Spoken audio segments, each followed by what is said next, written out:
চাকমা ভাষা ও হরফ শুধু একটি জনগোষ্ঠীর পরিচয় নয়, এটি নানা ভাষা নানা মতে সমৃদ্ধ ভারতবাসীর উত্তরাধিকারের এক অমূল্য সম্পদ। 2012 সালে সরকারিভাবে শিক্ষা প্রতিষ্ঠানে চাকমা ভাষা চালু হলেও ভবিষ্যৎ প্রজন্মের জন্য ত্রিপুরার ইতিহাসে আজকের দিনটি উজ্জ্বল হয়ে থাকবে।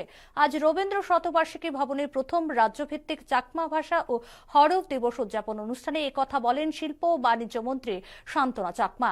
ককবরক ও অন্যান্য সংখ্যালঘু অধিদপ্তর আয়োজিত গৌরবময় অনুষ্ঠানে অন্যদের মধ্যে ছিলেন চাকমা ভাষা অ্যাডভাইজারি কমিটির চেয়ারম্যান বিধায়ক শম্ভুলাল চাকমা, এসসিআরটির অধিকর্তা এল ডার্লং, ককবরক ও অন্যান্য সংখ্যালঘু দপ্তরের অধিকর্তা আনন্দহরি জমাতিয়া, চাকমা জাতির রাজ্য কারবারি শান্তি বিকাশ চাকমা, ডাক্তার অতুল দেববর্মা প্রমুখ। অনুষ্ঠানে চাকমা ভাষার বিকাশে বিশেষ অবদানের স্বীকৃতি হিসেবে তিনজনকে সম্বর্ধিত করা হয়।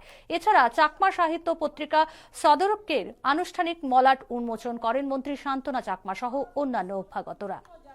বিভিন্ন সংস্কৃতি আমার আগে তো ঠিক সে যেগুলি আমার ত্রিপুরার যেহেতু আমার বিভিন্ন সংস্কৃতির মধ্যে আমার চাকমা সংস্কৃতি আগে সেমতে আমার চাকমা সংস্কৃতি যদি আমি লাজাই দিও দৌড়ে দিও শিখিবার বুঝিবার যদি আমি নসাই দিও তাহলে সে জাত তো আগ্রহ যেন পারে সেমতে আমার এই যে চাকমা হিসেবে আমার গর্ব করা না দরকার।